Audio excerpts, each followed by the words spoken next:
Student, তোমরা যারা ক্যালকাটা ইউনিভার্সিটির আন্ডারে 5th সেমিস্টারের ছাত্রছাত্রী আছো এবং তোমাদের রাষ্ট্রবিজ্ঞান সাবজেক্টে অনার্স আছে, তোমাদের জন্য আজকের ক্লাসটা খুবই গুরুত্বপূর্ণ। আজকের ক্লাসে তোমাদের CC11 পেপার এবং CC12 পেপার, এই দুটি পেপারের 100% কমনযোগ্য সাজেশান নিয়ে আলোচনা করব। তাছাড়া তোমরা যারা সারা বছর ঠিকভাবে এই দুটো পেপারে প্রস্তুতি নিতে পারোনি, তোমরা কিভাবে পড়াশোনা করবে সেই বিষয়টা নিয়েও আলোচনা করব। দেখো, তোমাদের এক একটা পেপারে 65 নম্বরের করে পরীক্ষা হয়ে থাকে। ভালো করে শোনো, তোমরা প্রত্যেকেই জানো এক একটা পেপারে 65 নম্বরের পরীক্ষা হয়। সেক্ষেত্রে ছোট প্রশ্ন থাকে 15 নম্বর এবং বড় প্রশ্ন 10 নম্বর এবং 15 নম্বরের প্রশ্ন মিলিয়ে থাকে 50 নম্বরের। এই ছোট প্রশ্নের জন্য তোমাদের প্রথমেই যেটা করতে হবে, এই বিগত 3 বছরে 2022, 2021 এবং 2020 এই 3 বছরের প্রশ্নপত্রের এসএকিউর সমাধানটা তোমাদের তৈরি করে নিতে হবে ছোট প্রশ্নের জন্য। সেটা এই দুটো পেপারের ক্ষেত্রেই আমি বলছি যে ছোট প্রশ্নের জন্য তোমরা প্রথমেই যেটা করবে, এই বিগত 3 বছরের 20, 21, 22, 21 এবং 20 এই 3 বছরের এসএকিউর প্রশ্নগুলো তোমরা ভালো করে তৈরি করবে ছোট প্রশ্নের জন্য। গেল, এবার বড় প্রশ্নে আসা যাক। বড় প্রশ্নের ক্ষেত্রে সাজেশান তো আমি আলোচনা করব, তার আগেও বলে রাখি যে বড় প্রশ্নের ক্ষেত্রে তোমরা যেটা করবে, 2022 সালের প্রশ্নটা কিন্তু তোমাদের জন্য মোস্ট ইম্পর্টেন্ট। ভালো করে শুনবে, CC11 পেপার এবং CC12 পেপারে 2022 সালের প্রশ্নপত্র মোস্ট ইম্পর্টেন্ট। তোমরা ধরে রাখতে পারো যে পরীক্ষার 50% প্রশ্ন কিন্তু এই 2022 সালের প্রশ্নপত্র থেকে আসবে। অর্থাৎ তোমাদের টোটাল 65 নম্বর পরীক্ষা হলে সেখানে 30-35 নম্বরের প্রশ্ন তোমরা কমন পেয়ে যাবে এই 2022 সালের প্রশ্নপত্র থেকে। তাহলে বুঝতে পারছো 2022 সালের প্রশ্নপত্রটা তোমাদের জন্য মোস্ট ইম্পর্টেন্ট প্রশ্ন।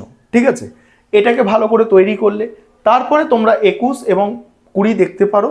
তোমরা যারা সারা বছর খুব ভালো করে পড়াশোনা করে উঠতে পারোনি কোনো কারণে, তোমাদের বলছি তোমরা 2022 সালের প্রশ্নপত্রটাকে খুব ভালো করে করবে। এবার তোমরা সাজেশানটা ভালো করে মনোযোগ সহকারে শোনো। প্রথমে আমি আসি যে CC11 পেপার। CC11 পেপারে 15 নম্বরের যে প্রশ্নগুলো তোমাদের তৈরি করতে হবে। 15 নম্বরের মডিউল 1 থেকে মোস্ট ইম্পর্টেন্ট দুটো প্রশ্ন। প্রথম প্রশ্ন হচ্ছে, পশ্চিমী রাষ্ট্রচিন্তার প্রেক্ষিতে দার্শনিক ও রাজনৈতিক চিন্তাবিদ হিসাবে বেনথামের অবদান। প্রথম প্রশ্ন এটা। দ্বিতীয় গুরুত্বপূর্ণ প্রশ্ন, জন স্টুয়ার্ট মিলের স্বাধীনতার ধারণাটি ব্যাখ্যা করো। এই দুটো প্রশ্ন মোস্ট ইম্পর্টেন্ট, আর এই দুটো প্রশ্ন 2022 সালের প্রশ্নপত্র থেকে নেওয়া হয়েছে। এছাড়া যে দুটো প্রশ্ন আমি সাজেশানে রেখেছি মডিউল 1 থেকে 15 নম্বরের CC11-এর, ভালো করে শুনবে। জন স্টুয়ার্ট মিলের প্রতিনিধিত্বমূলক গণতন্ত্রের ধারণা। পরের প্রশ্ন আছে, জন স্টুয়ার্ট মিলের প্রতিনিধিত্বমূলক সরকারের ধারণা লেখো। এই হচ্ছে 4টে প্রশ্ন। তার মধ্যে আমি বললাম প্রথম দুটো সব থেকে গুরুত্বপূর্ণ। এবার 2 নম্বর মডিউল। 2 নম্বর মডিউলে 15 নম্বরের প্রশ্ন আমি টোটাল 5টা রেখেছি। তার মধ্যে প্রথম 3টে প্রশ্ন সব থেকে গুরুত্বপূর্ণ। প্রথম প্রশ্ন থাকছে, অমার্ক্সবাদী সমাজতন্ত্রে গিল্ড সমাজতন্ত্রবাদীদের অবদান আলোচনা করো।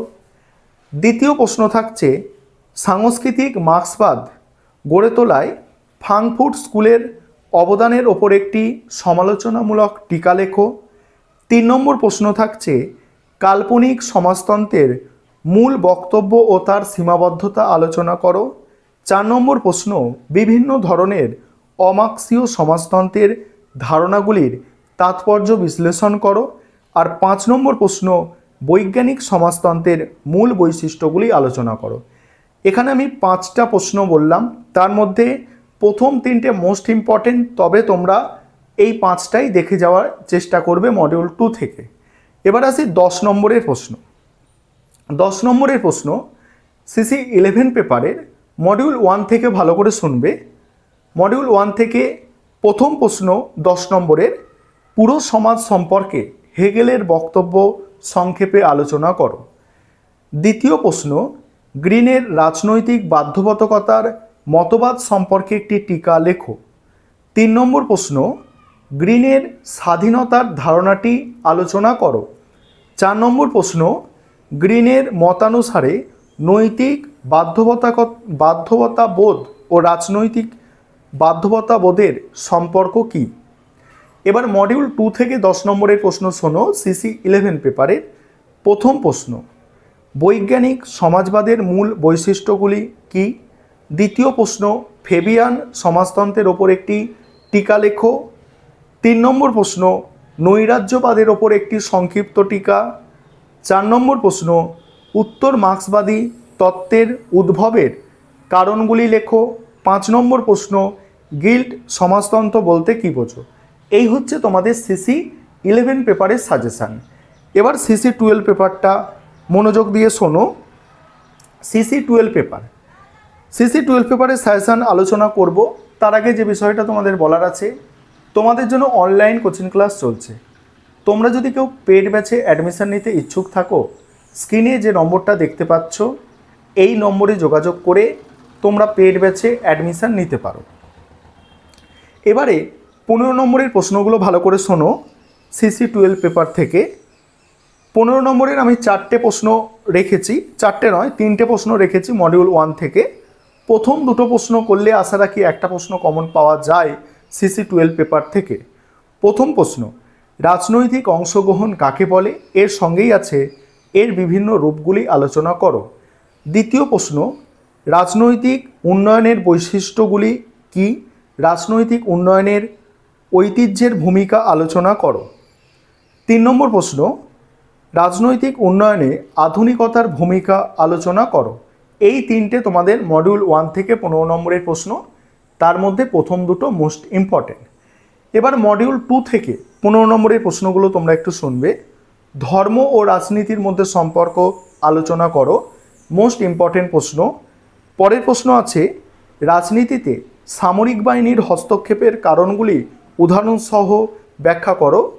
3 নম্বর প্রশ্ন, ভারতে নির্বাচনী আচরণের প্রধান নির্ধারকগুলি আলোচনা করো। এখানেও আমি 3টে প্রশ্ন রেখেছি, তার মধ্যে প্রথম 2টো হচ্ছে মোস্ট ইম্পর্টেন্ট প্রশ্ন। এবার 10 নম্বরের প্রশ্ন আলোচনা করব। তবে একটা বিষয় এখানে তোমাদের একটু সচেতন করার আছে, যে তোমাদের সিসি পেপারগুলো কিন্তু প্রিভিয়াস ইয়ার্সের প্রশ্নপত্র থেকে সহজেই কমন পেয়ে যাবে।